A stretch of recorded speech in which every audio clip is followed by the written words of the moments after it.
మరింత సమాచారం అందించడానికి మా అసోసియేట్ ఈశ్వర్ సిద్ధంగా ఉన్నారు. ఈశ్వర్, ఇప్పటికే హోంమంత్రి అనిత స్పందించారు. అసలు ఈ బాణసంచ తయారీ కేంద్రానికి ఎలాంటి పర్మిషన్స్ కూడా లేవట కదా? ఎగ్జాక్ట్లీ, నిరంతరం ఇట్లాంటి ఘటనలు మనం చూస్తూనే ఉన్నాం. ఇలాంటి ఘటనలు రిపోర్ట్ అవుతూనే ఉన్నాయి. వాళ్ళకి సంబంధించి ఆ లైసెన్స్కి సంబంధించి చాలా కఠినతరమైన నిబంధనలు ఉంటాయి.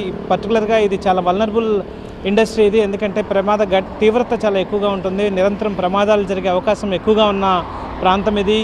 అట్లాంటి దీపావళి టపాసులు తయారు చేయడం అంటే అది చాలా ప్రమాదాలతో కూడుకున్న అనేక అంశాలు దాంట్లో ఉంటాయి. అట్లాంటి వాటికి లైసెన్స్ జారీ విషయంలో కావచ్చు, లేకపోతే మిగతా ఫైర్ సేఫ్టీకి సంబంధించిన నిబంధనలు చాలా కఠినతరంగా ఉంటాయి. కానీ వాటిని ఏమీ పాటించకుండా ఇప్పుడు ప్రస్తుతం ఈ ఘటన జరిగిన దీనికి సంబంధించి ఎలాంటి అనుమతులు లేవన్నట్టుగా తెలుస్తుంది.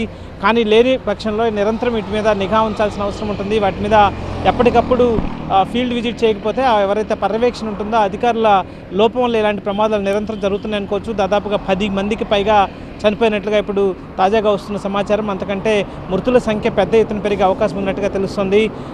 దానికి సంబంధించి ముఖ్యమంత్రి కూడా ఇప్పుడే ఆ ఘటనపైన దానికి అధికారుల నుంచి వివరాలు తీసుకునే ప్రయత్నం చేస్తున్నారు. ముందుగా హోంమంత్రి అనితని వెంటనే అక్కడికి ఘటనా స్థలానికి వెళ్ళాలని ఆదేశించినట్టుగా సమాచారం అందుతోంది. చాలా తీవ్రమైన ఘటన. ఎందుకంటే దాదాపుగా 10 మందికి పైగా ప్రాణాలు కోల్పోవడం అంటే ఇట్లాంటి చాలా పూర్తిగా ఇక్కడ బలవుతున్న వాళ్ళందరూ కేవలం పొట్టకుట్టు కోసం, ఉపాధి కోసం అక్కడ పనిచేసే వాళ్ళే. దానికి సంబంధించి అక్కడ చేసి టపాసులు తయారు చేసి అమ్మే వాళ్ళైతే చాలా వాళ్ళకి భారీగా లాభాలు వస్తాయి. కానీ ఇక్కడ ఎవరైతే ఇప్పుడు ప్రాణాలు కోల్పోతున్నారో వాళ్ళు రోజువారీ వేతనాలకి పనిచేసే వాళ్ళు మాత్రమే. అక్కడ అనేక ప్రమాదాలు జరిగే అవకాశాలు ఎక్కువ ఉంటాయి. కాబట్టి సాధారణ పరిశ్రమల కంటే కూడా ఎక్కువ జాగ్రత్తలు తీసుకోవాల్సిన అవసరం ఉంటుంది. వాటిని సాధారణంగా జనావాసాలు ఉన్న ప్రాంతానికి దూరంగా ఏర్పాటు చేయాల్సిన అవసరం ఉంటుంది.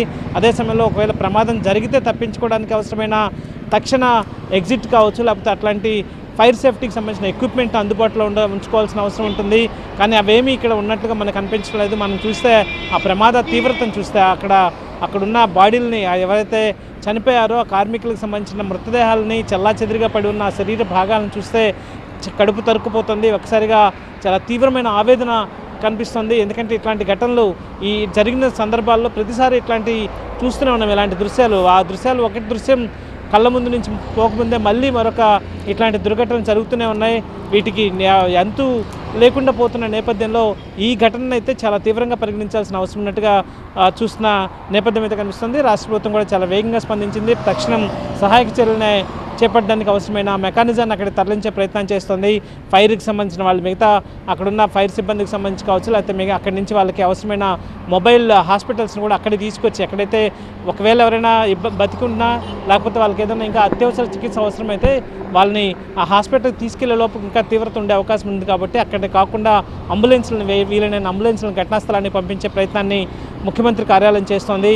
దానికి సంబంధించి అక్కడి నుంచి వాళ్ళకి, ఎందుకంటే ఈ ప్రమాదంలో కాలిన గాయాలతో ఇబ్బంది పడుతుంటారు కాబట్టి వాళ్ళు చాలా తక్కువ సమయంలోనే ప్రాణాలు కోల్పోయే అవకాశం ఉంది. కాబట్టి తక్షణం ముందు రెస్క్యూ మీద ప్రభుత్వం దృష్టి పెట్టింది. అక్కడికి సూపర్ స్పెషాలిటీ డాక్టర్స్ని కావచ్చు, లేకపోతే పర్టికులర్గా ఈ కాలిన వాళ్ళకి చికిత్స చేసే వాళ్ళకి సంబంధించిన ఆ డాక్టర్లను కావచ్చు, వాళ్ళందరినీ అక్కడికి తీసుకొచ్చే ప్రయత్నం చేస్తుంది. కాకినాడ, రాజమండ్రితో పాటు సమీపంలో ఉన్న హాస్పిటల్స్ నుంచి వైద్యులను అక్కడికి పిలిపించే ప్రయత్నం చేస్తున్న ఘటన అయితే అక్కడ అట్లాంటి ఏర్పాట్లను అయితే ప్రభుత్వం చేస్తుంది.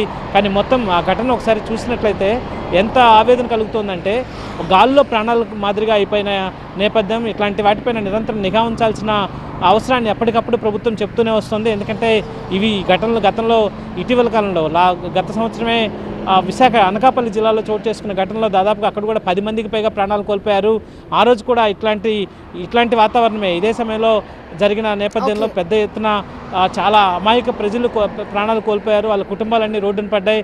ఇట్లాంటి నేపథ్యంలో మళ్ళీ తిరిగి జరగకుండా అధికారులు అయితే నిరంతరం పర్యవేక్షణ చేస్తున్నట్టుగా చెప్తున్నారు. కానీ జరిగిన ఘటనకు సంబంధించి వాటికి ఇంకా పూర్తి వివరాలు తెలియాల్సింది. ప్రభుత్వం అయితే ఫస్ట్ రెస్క్యూ మీద, లేకపోతే వాళ్ళకి సంబంధించిన సహాయక చర్యల మీద దృష్టి పెట్టింది. ఆ తర్వాత వాళ్ళ మీద చర్యలు తీసుకునే అవకాశం కనిపిస్తుంది.